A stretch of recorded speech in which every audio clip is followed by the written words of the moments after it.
This is today's business leaders. Actionable advice from real-world professionals. And now here's your host, Gabe Arnold.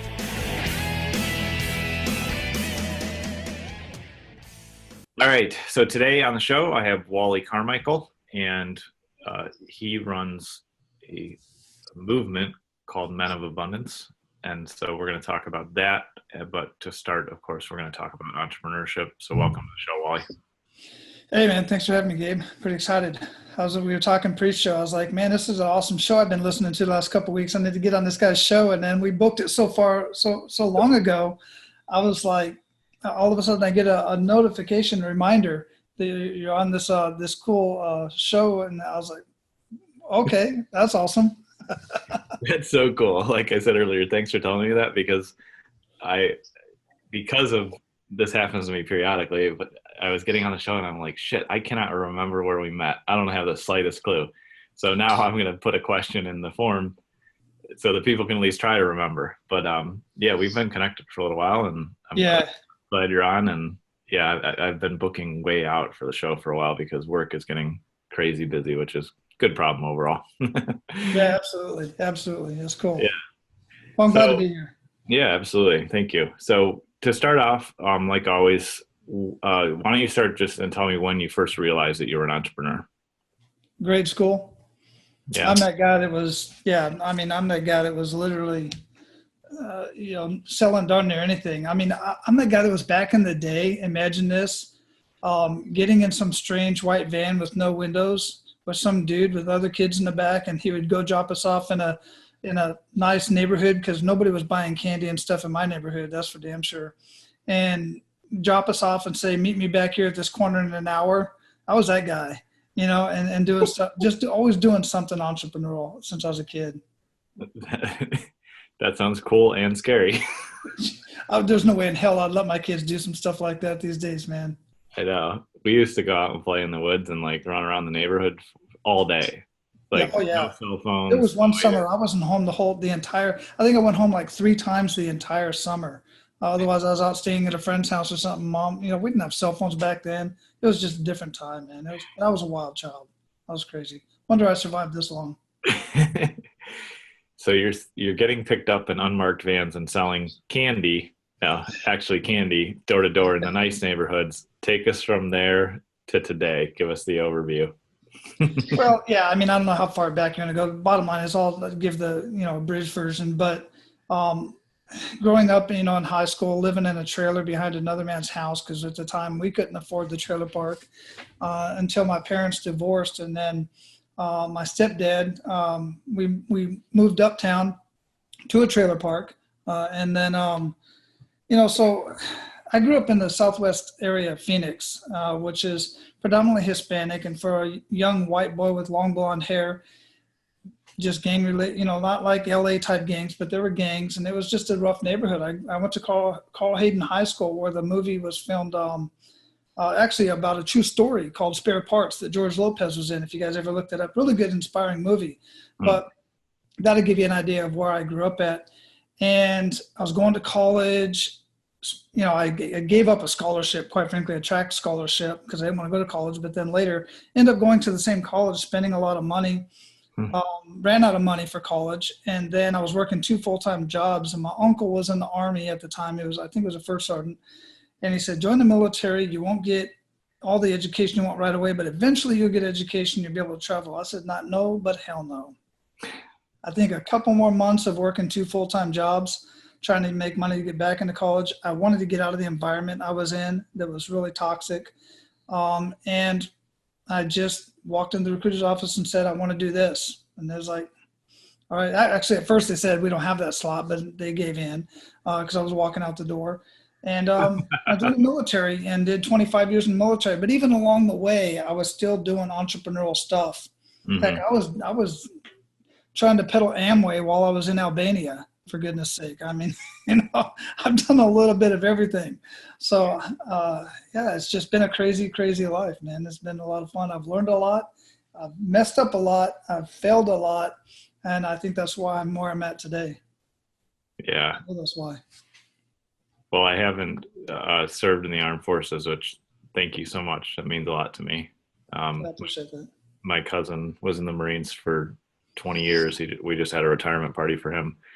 So I've been close to it. So I haven't experienced that. I've definitely experienced a lot of what you shared in your story of growing up, with some tough situations and tons and tons and tons and tons of failure, which is a huge gift. But there was something interesting that you said that didn't happen to me that I wanted to explore. You said when you went to apply to join the Army and join the armed forces, you said a couple interesting things there. We'll start with one. You said you just wanted to get out of the toxic environment that you were in. Mm-hmm. And my assumption is that you were in your early 20s at that point, right? I was actually 20 when I joined the service and turned 21 while I was at my advanced individual training, just after basic training. Okay. So at that level, for me, I didn't even know what it meant. Like, I didn't know what a toxic relationship was. I was in one, but I didn't know what that meant. Mm. Did you have that awareness already at that level, or are you just looking back now and realizing that you just kind of instinctively left? Yeah. At the time I knew I wanted to do something different than what was going on around me. Okay. I had loving parents. They were divorced, but my dad wanted to be more of a friend than a dad, than a father. He wanted to do stuff with us that dads shouldn't be doing with their kids, or with anybody for that matter, quite frankly. Again, loving man, he wouldn't hurt a fly, but it wasn't helping me grow in at all, so that, and then the activities of the friends that I grew up with, our idea of fun was we would cruise up and down Central Avenue in our souped up cars and trucks and whatnot. We'd park at this one transmission shop because it was closed in the evening and there was parking there, and we would look for guys to get into fights with, or we would get into fights in the neighborhood and, just doing things we shouldn't have been doing. Mm-hmm. So I just made the decision that after my uncle mentioned it to me, it kind of stuck in my head a little bit. And that was my dad's brother, my dad was drafted back in the 60s and my uncle enlisted, and my uncle ended up doing 30 years in the service. Wow. I did not plan on doing 25. I planned on doing a few and getting some education and moving on. But from day one, from basic training, I realized what I was missing was structure and leadership and mentorship, because I had some drill sergeants that were amazing. I ran into two of them later on in my career. And they were like father. One of them was like, Drill Sergeant Reed was like a father figure, just an amazing individual. And I loved it from day one. And then it just turned into 25 years, man. That's cool. Does that answer your question? Yeah, that makes sense. Because at that age, I just wasn't super self-aware either. So I was just curious. You said something else really interesting, which I think probably applies to life and business. You said you walked in and said, "This is what I want to do." And they said no. And you said, "All right, bye." Yeah, absolutely. One thing my uncle told me for sure was, you can get what you want. Now, my ASVABs were very low. Mm-hmm. You have to take an ASVAB. You have to take a test to see what your aptitude is and all this kind of stuff. And it was too low for the military occupation service, MOS, that I wanted, which was a combat medic. And it was towards this time of year. It was getting close to October, which is the end of the fiscal year, and they have to meet their quota, if you will. And what really happened was they said, "We don't have slots for combat medics. You can be infantry or a scout or something of that nature." And I was like, "Nope, that doesn't interest me." So I went home, and when I got home, my mom said some sergeant so-and-so called and left this message. So I called him back. He said, "Hey, 3 slots just opened up." I was like, "All right, plug me into one. I'll be back." And that was what I did, Nice. I think that's just cool, because sometimes I think that we unintentionally settle for things that we shouldn't, and that leads to problems where you're just like, well, not for me. Okay, it must not be a fit. And like having that positive indifference about what the situation in front of you, or having that detachment, like you're not attached to the outcome, I think can be huge from a business standpoint. Because if we get too married into like, I have to do this thing, and then you only get offered the worst option or the option you don't want, whatever contextually is going on, then we end up, hurting ourselves, and it can be not as successful as what you did. So that's pretty interesting. Yeah. And it's the same thing. I put that onto my boys as well. I got 3 boys, in 24, 19, and 9. And I tell them the same thing. I'm like, look, it's not up to me what you do. I want you to enjoy what you do. And so far, the oldest is enjoying what he's doing, and the middle one is getting ready to make a very, very big decision for himself, and he's happy with it so far. And they know that along the line, hey, if they really don't like the situation they're in, they know they can change it. Yeah. They're not trees. They can move. They can relocate. Yeah, that's definitely something that I kind of learned through childhood, is like, oh, I can just reinvent myself or change. But I wasn't around a lot of people that supported that mindset. So, I ended up getting some flack for that along the way. So you end up you're in the service for 25 years. So you're done there at 45 or 6, right? Yeah. Goodness, what was it? Yeah, 45, something like that. And, you said, even doing entrepreneurial things, throughout some of that, but take us from kind of that point and tell me what kind of business things you got into, how you ultimately, got to what you're doing today. And let's just kind of explore that a little bit more. Yeah. So as I already mentioned, I've done a couple multi-level marketing things. I spent over $30,000 in credit card debt twice trying to build a business of that nature. And while I love the concept and the idea, and there's good and bad connotations to the whole industry, by and large, I learned more from that industry than I could from just about any. I've got a bachelor's degree in business administration, but I learned how to be more confident in my speaking ability, in sales. Sales is the $1 million skill if you master it. And just many other things. I met a lot of great people, a lot of shifty people, but that's true in all walks of life. I did lease options for a little while when I was stationed in El Paso. And then again, when I was stationed in Fort Hood, paid a guy $5,000 to mentor me. In fact, he refers to himself as the mentor. He mentored me for a year. He was on, literally, if I was at a deal and I would come out and say, hey, Claude, these are the numbers. This is what it looks like. This is a situation. He said, all right, perfect. Go back in there, use this contract, tell them this, and this, and boom, done. I mean, I made my money back in the first deal and a half, and I still have those skills. I could still do that kind of stuff. So I'm real big on hiring a mentor and a coach of some sort. I've done when I was in Iraq, I did a satellite system. Long story about how I got into that, but bottom line is, people that are downrange in Iraq, they want to communicate with their family and they want to do college courses and stuff and game online, if you will. So I bought into this system that this guy was leaving. I purchased his stuff, his little device and everything to be able to align satellites dishes with the systems. Then I would find pieces and parts. As people would leave, they would just throw their stuff away. I'd find pieces and parts, reconnect them, connect with a guy in Baghdad to give me new parts for old parts. And making pretty damn good money on the side just doing that in Iraq. Because when you connect people with family, man, you get to be well known very fast. I had a sergeant major walk into my office and say, "Where's First Sergeant Carmichael at?" I was like, "Oh crap, what the hell did I do?" I said, "Hey, I understand you can align satellite systems. My commo guys jacked ours up, so I need you to come." So he put me up in this freaking 20-something foot tower, and fixed their stuff for him, and made him real happy. Even when I retired, my wife and I were sitting around and I was newly retired. I was looking for a job, but nothing was coming up, and looking for other income in Hawaii. In the process of selling our house, we decided to go clean houses and empty houses for real estate agents, and made pretty good money doing that. I mean, just you name it, all kinds of stuff, and different types of affiliate type programs and stuff like that. So a lot of marketing stuff, a lot of business related stuff, and as far as sales and everything and services. So that's kind of what got me to where I'm at now, is up to this point. Other than the podcast, I haven't talked anything about where that came from.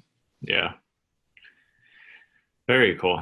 Yeah, it seems you said something very true there about when you learned like the satellite alignment skills. If you connect people to their family, that's worth a ton.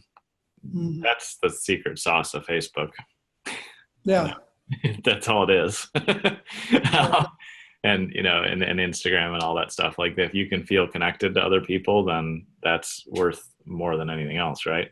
Mm-hmm. So definitely agree there. And I was in construction early on, and then got into tech, and now I'm in marketing, and now I do some coaching and kind of the podcast and all that stuff too. So can definitely relate to all that. And I like talking to people that have a really wide, varied experience, because that's not super common in general. It's a little more common with entrepreneurs, but there's not a lot of people that could, share the spectrum of experiences that you have. So it's really cool.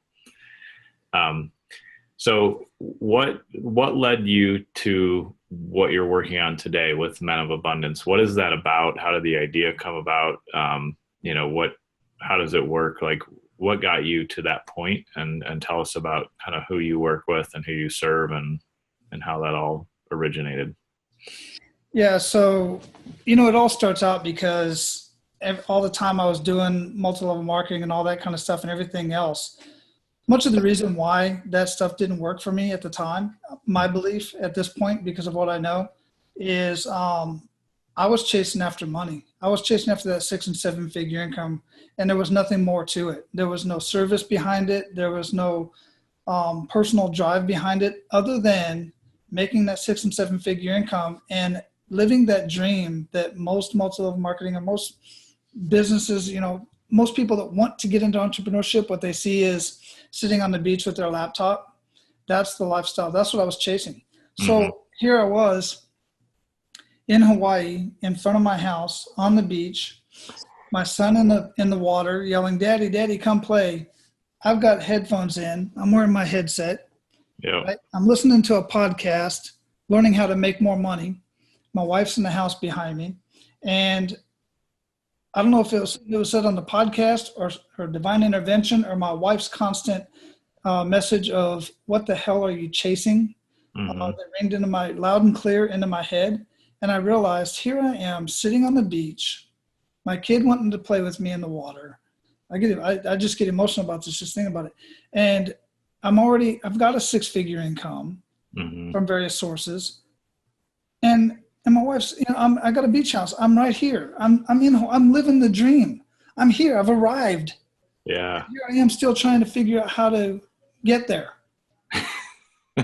And as soon as I made that realization, and I started realizing how need to be grateful for what I have today and where I'm at today and all the knowledge I have and the relationships I have and the situation I'm currently in, so much more started coming into my life in the form of relationships, opportunities. And one of the relationships that came up was I got invited by a friend of mine to this event. There was like 5 or 6 people there. I met one of the original cast members from Hawaii 5-0. There's like 20 of us. We're sitting in this room, and this guy, Patrick Snow, starts talking about, you need to write a book. And you need to learn how to go out and speak on stage and stuff like that. But to write a book is what really stuck in my head.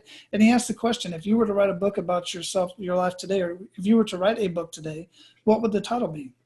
And I sat there and we brainstormed, and I came up with the idea of living your life of abundance.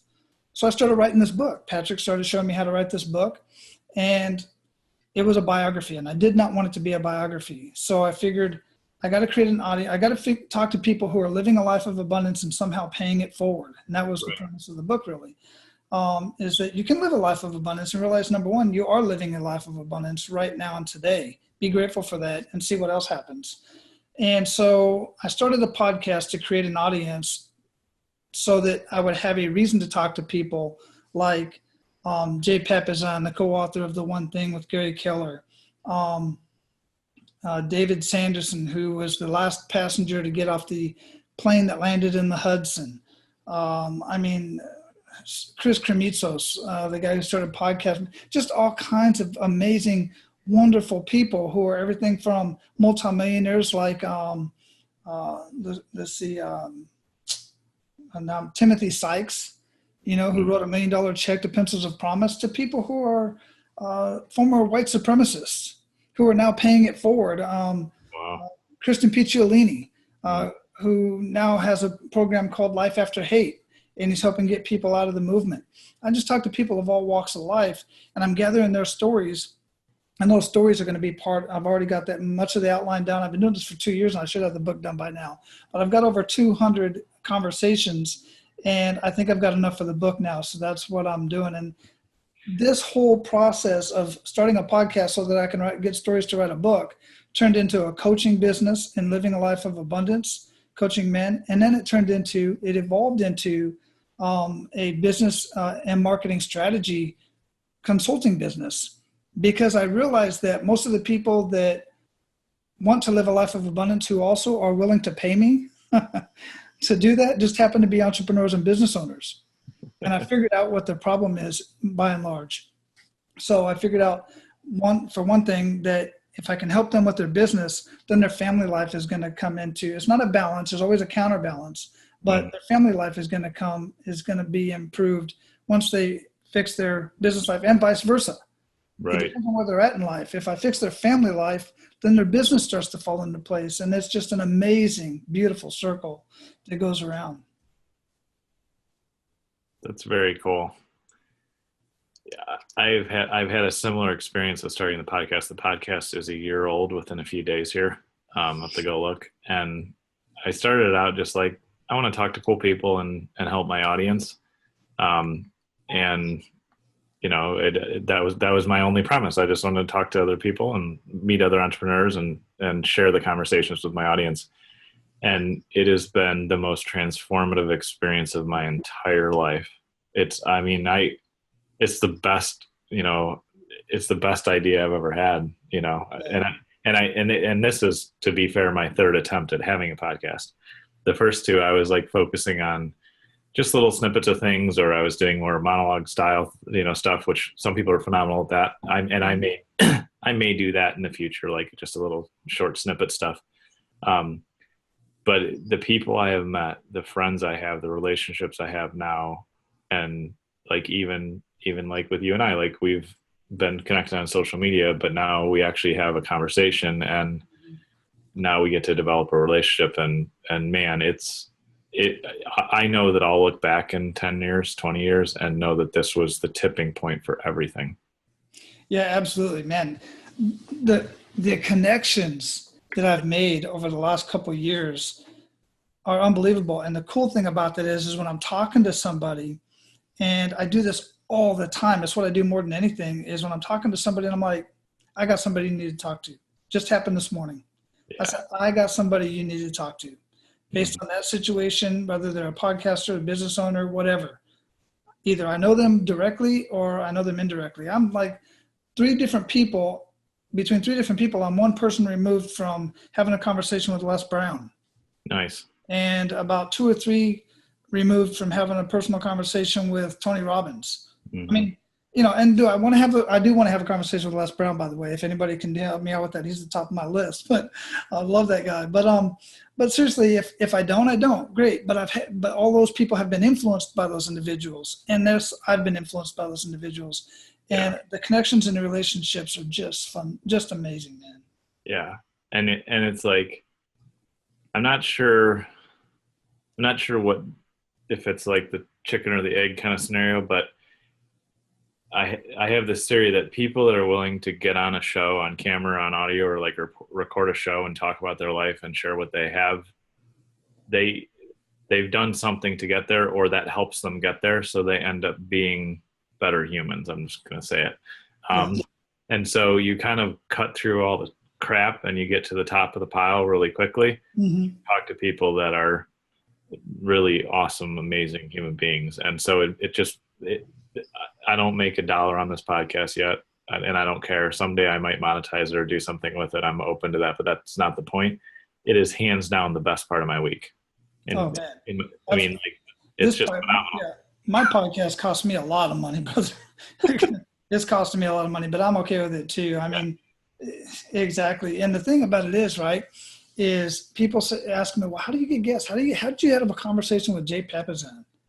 How did that happen? I hit him up on Twitter. Right. I was like, hey, dude, I dig what you got. I read your book like 3 or 4 times. I love what you have going on. I want to invite you on the show. Now, sometimes I send a more personal email, but I didn't have his email. Yeah. I saw some stuff he was on Twitter. I hit him up on Twitter. He's like, Men of Abundance, hell yeah, let's do it. Let's set it up. And then him and Was it Ryan down Moran? Who was it that, now I'm drawing a blank on who it was that he had a conversation. They played a little practical joke on me when I was talking to Jay later. But anyway, yeah, I mean, just my point is this. The people that you think that are out of reach, they're not. No. Generally, I've been told no, like by Mike Rowe and some other folks, because they're damn busy, man. They're very, I don't take it personal. I know they're busy. And I'm getting to the point to where now, and I've been that way for about the last year, people are biting for my time. They contact me and they say, hey, I want to meet you for breakfast. I'm like, why? I need to, it's not that I want to be an ass about it. It's just, I got stuff to do. Because I'm here in my home office and I can walk out the door and I'm home and I want to be with my family. That's why I do this. Not because I want to meet up with everybody all the time. Right. I got to be able to add value and I got to be able to, receive some value back. It seems selfish, but it's just the way it is. And you figure that out once you get to that point. Yeah, I totally agree with you. And I've only had, fortunately, I think I've only had I've only had 2 guests come on that after the fact I realized really weren't good people. And so that stuff is deleted and gone. Mm-hmm. But yeah, I agree with you on all those fronts, because as this works, like this relationship thing, that's what we're doing, then it accelerates. And then you have to pay attention to, like, what's the value of this time that we're going to spend together? And should we build a relationship? You do have to be a little bit more selective, because it involves your time and your brand and who you're supposed to serve and support. And if I bring on people that are not going to, add value, or that are actually going to cause any level of negativity, then I can't do that. And then the second thing you said, which I totally agree with, is that next level, perfect client you want to work with, or, that next level person you want on your show, or that person that you're like, oh, it'd be so cool if I could work with them, or they're not that hard to reach. Mm-hmm. There's the perception that they're hard to reach. And then there's a few that are hard to reach, like you said, and it's because they're busy and whatever. But I was telling my girlfriend, Rachel, yesterday, and I posted something about this that I don't know if people picked up on the other day, but all the circles are very small and they're very interconnected. So and that's what you're just saying. Like, you get with one person and then like, oh yeah, I know so-and-so and so-and-so. And like, oh yeah, you want to talk to, like, you come in and provide some value and you build a relationship with somebody. It's very easy to interact at the level that you want to interact.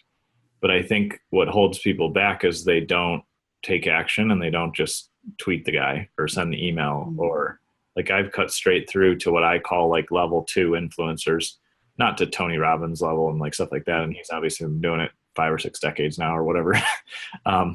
But like, a lot of those, people that you think are inaccessible actually are, and they would love your help and support. And if you can actually step up and provide some value and just reach out, then, it's not that hard to get in touch with them. And then you have the benefit of another great relationship in your life.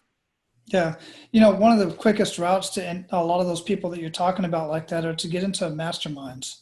There are various masterminds out there. They're paid groups. But the fact of the matter is, you get into a mastermind, like for instance with Aaron Walker, who is close personal friends with Dan Miller, who I've had on my show, and goodness, a Partnership for Peace. I always forget his name. I don't know why I forget his name every time I try to think of his name. But he's close personal friends with those 2 guys. I've had Scott Beebe on my show, who knows him. I've had other people. And you just look at the circles that you want to get into because of the people that you want to communicate with.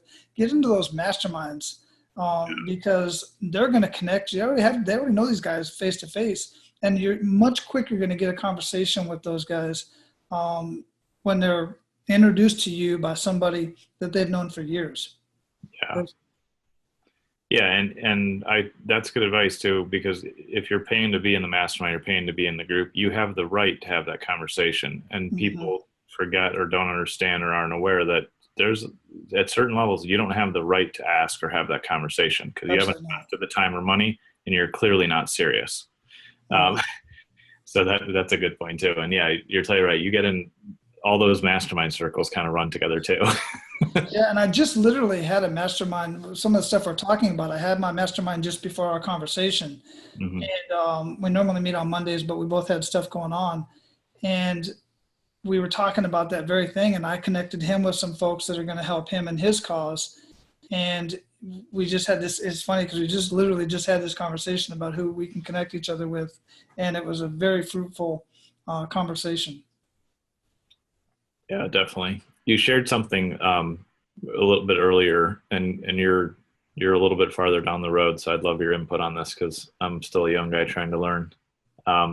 You talk about, you mentioned like the MLM industry being a great industry to learn sales in, and that, you know, there's also some shysters in that, like any industry. It doesn't matter what industry you pick.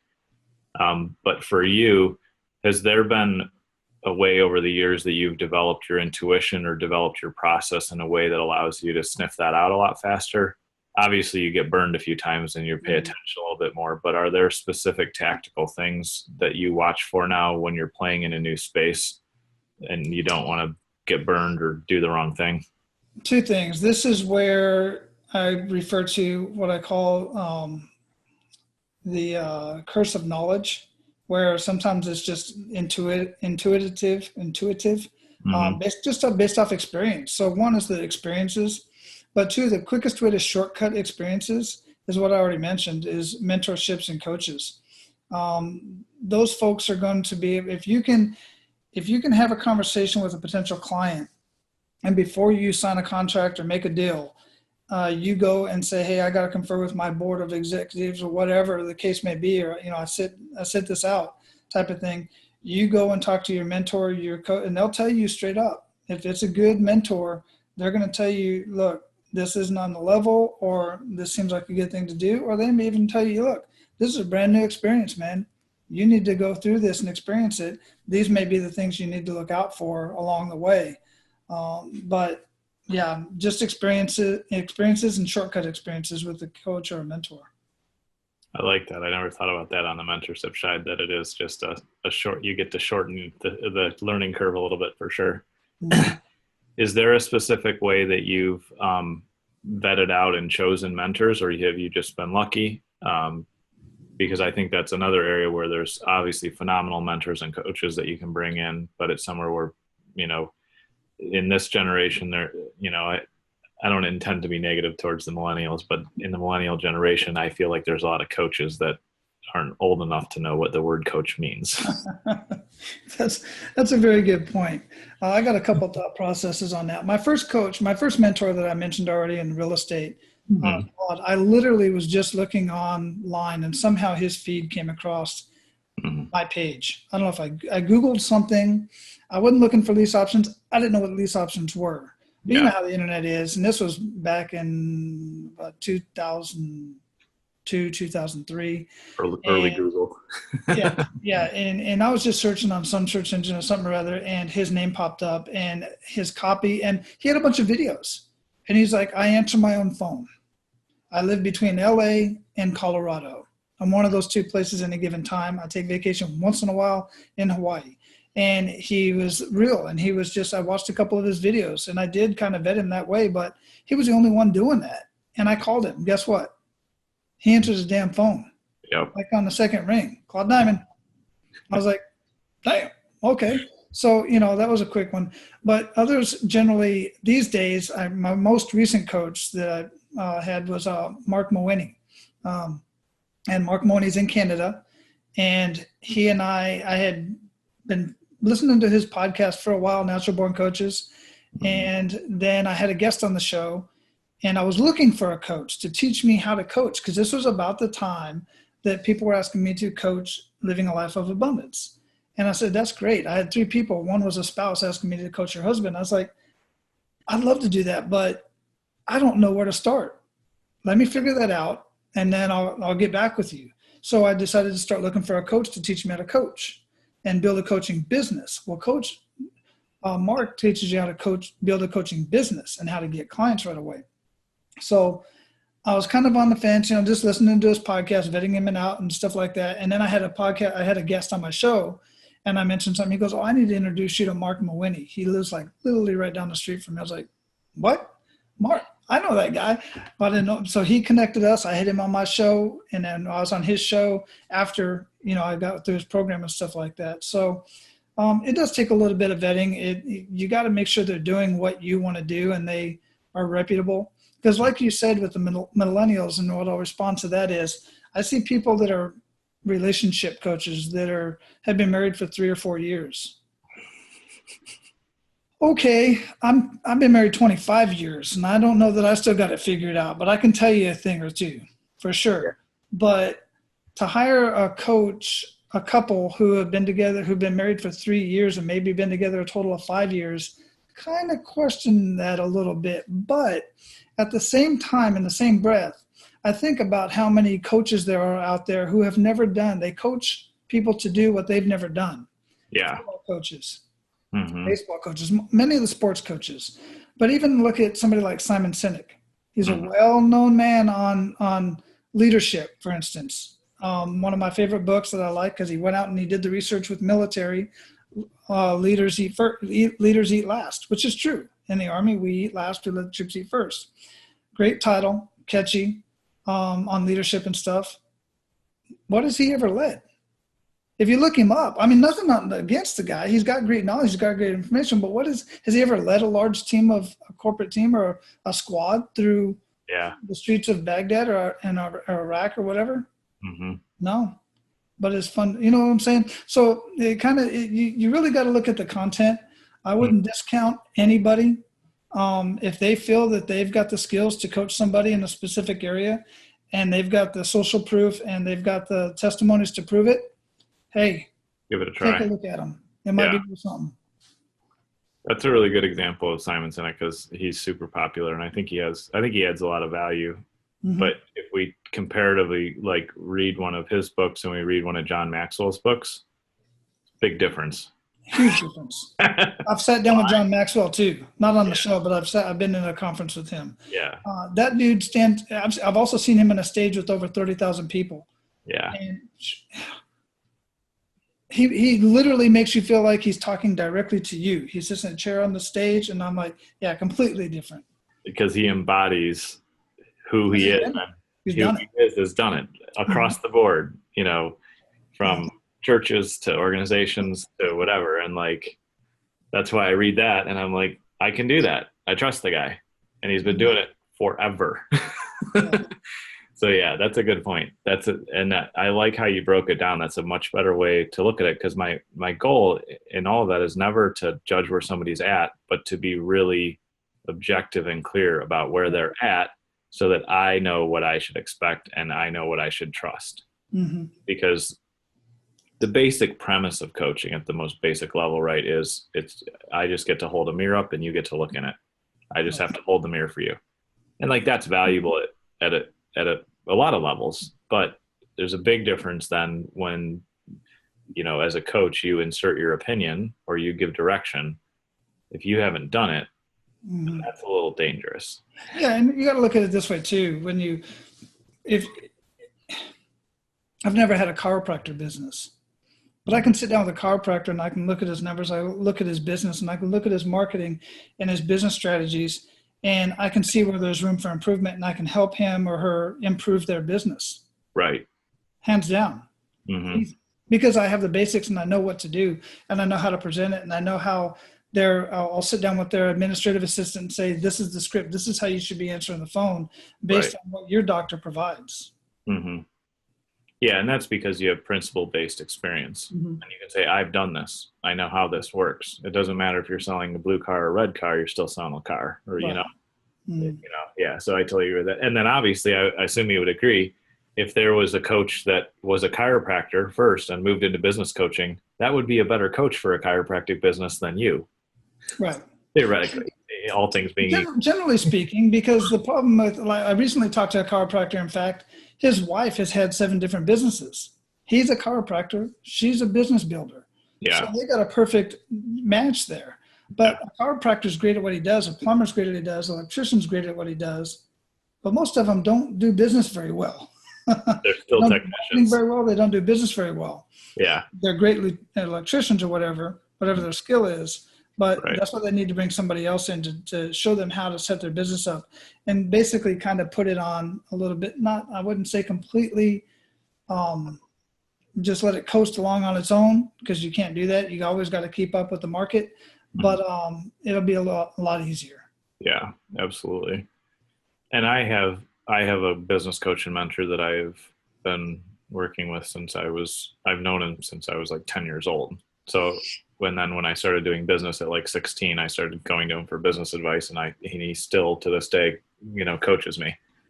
At this stage, for me, that relationship is more about paying for accountability than relying on all his business experience. Now, however, he leads a team of like 4,500 people. So he's a little farther down the road than I am, which it's valuable, but I'm also very cognizant of the fact that just paying for some accountability is also, of value too. So there's definitely, I guess, a lot of different sides to this. That's a very, very huge benefit you have in that right there, because of all of my packages, when I'm charging somebody to help them in their business, if they need accountability, they're paying top dollar. Because that's taking up a lot of my time, because I have a DIY level and a DIY level, and up all the way through basically one-on-one. And much of the one-on-one, even though they built their business, they're entrepreneurs, they have their go-getter, there's certain areas of their business that they leave unchecked. Yep. And that's where they need the accountability at. And if you're going to have me come into your business and have you accountable, and some of your employees as well, your key employees, that's going to cost a lot more, because that's taking up a lot of my time. And I can only handle so many of those anyway. So and if you weren't charging for that, then they wouldn't do it, and you wouldn't be serving them. Absolutely not. They got to feel it a little bit. Yeah, they got to be serious. But it's still a fraction of what I get them on the return on investment, man. Exactly. That's what I always tell people in my highest level group that I'm building out right now, due to this show and a lot of different things. It's like, my goal is that you 10x your return over a year in this, and that, that's what we focus on, making sure that you're going to do what you need to do, and I'm going to do everything I need to do to support you to get there. And that should be the attitude going in, for sure. Take just a minute or a few minutes here as we kind of close our time up today. And I definitely want to have you back on and dig into more of this. This is kind of the opener and overview, but take a minute and give us a little case example of what it's like to work with you, what you do with Men of Abundance, what you do there, and like some success stories that have come out of that. Because you obviously have a really grounded experience and have done a lot of different things. And now as you move into doing more of this, over the last couple of years, I'd love to hear kind of what that looks like for people. Yeah. So initially what I was doing was, like I said, I was just really kind of working with men. I was doing a lot of just pro bono stuff. I was setting up kind of a Zoom conference. I would sit down with a couple of guys. We would go take about 4 weeks. We'd meet once a week, and I'd have some assignments for them. And it was really just on the whole idea of, they make good money, they have a good, income, whether it's a job or a business of some sort, but they just know that they want more in their lives. And so I would walk them through that. And I was really just kind of this is when I was first getting started, getting an idea of what to do and how to coach guys in living a life of abundance. And as I already stated, the ones that are willing to pay for it as it goes on are primarily business owners, entrepreneurs.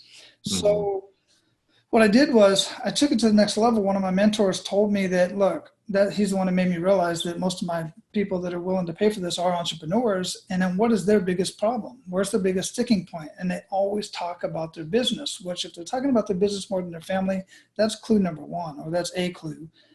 So one of the biggest problems with their business was they weren't making the revenue that they felt they needed to make. Therefore, they were putting more time into their business, and thus taking time away from family and friends, family and health, family, friends, and health, and leisure, right? So that's when I developed the whole process. I actually took some more courses on how to coach these businesses, and first thing I just went all out on the whole process of what I'm going to do. Through that process, wrote a book, put a book out, no BS business breakthroughs. That's just nuts and bolts, step by step. But what I did was, what's unique about what I do is I use the abundance mindset.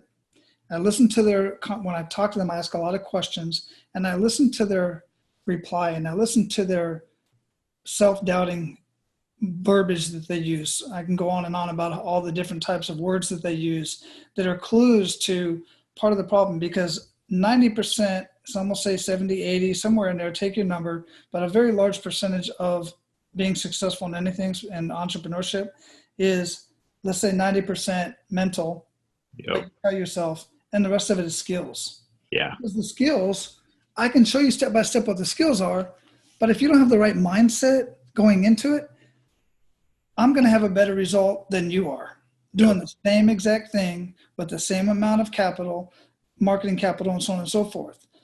So what I did was I combined the whole abundance mindset with these freaking amazing, I've got over 100 strategies that I use, but there's 8 in the book, because those are the top 8 that I've found, and other coaches that are in my industry have found that work best for most small businesses. And 2 or 3 of those strategies can easily find $10, $25, $50,000 in their business that they can realize in a couple weeks or even months, just by implementing those strategies. But we do it all on a mindset of going into it and realizing your past failures don't dictate your future success. And it just works, man. It's just a blast to be able to see the lights come on and for them to implement things, probably even things they've implemented before without any success. Because I hear that a lot. Well, I tried that before, Wally, but it just didn't work for me. It doesn't work for this industry. I'm like, it's not. Too many people are tactical marketers and not strategic marketers. And that's a huge difference right there. Yeah. I'm sure you know exactly what I'm talking about. I do. Very cool. Well, that really colors it in. So thank you for sharing that. And I think that we will definitely have you back and dive way more into just a few things that you touched on there, because you're completely right. I can take action on something, even though I have the same skill set as, let's say, thousands or millions of other marketers or business owners out there. And my results are different because of what I have behind it, mindset wise, the values, the principles, the why, all that other stuff. And somebody else can try the same thing and it will completely flop. Yeah.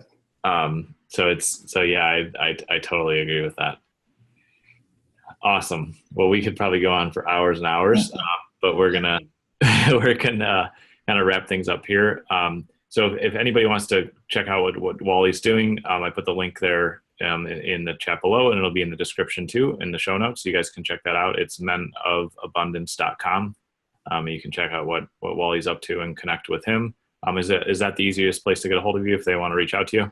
Yeah, actually, it depends on what they want to do. If they want to learn more about the podcast, menofabundance.com, absolutely. They want to learn more about my coaching specifically, apmasterycoach.com. Okay. And then the book is also at Men of Abundance, but it's actually a side page. But I just want to mention all the proceeds that I get from the book, everything I make from it is going to a local veteran program out here called Wounded Warriors in Action. And the Wounded Warriors in Action Foundation. And you can get that at nobsbusinessbreakthrough.com. Awesome. But I'm sure you'll put the links up there and stuff like that. I'll send you the links and everything. But yeah, for the Men of Abundance, menofabundance.com, coaching, apmasterycoach.com. Perfect. Awesome. Well, thank you so much for being on, Wally. We'll definitely have you back soon, and enjoy the rest of your day. Awesome, man. Take care. It's been a pleasure. You've been listening to Today's Business Leaders with Gabe Arnold. Remember to subscribe on iTunes. For more information, visit todaysbusinessleaders.com.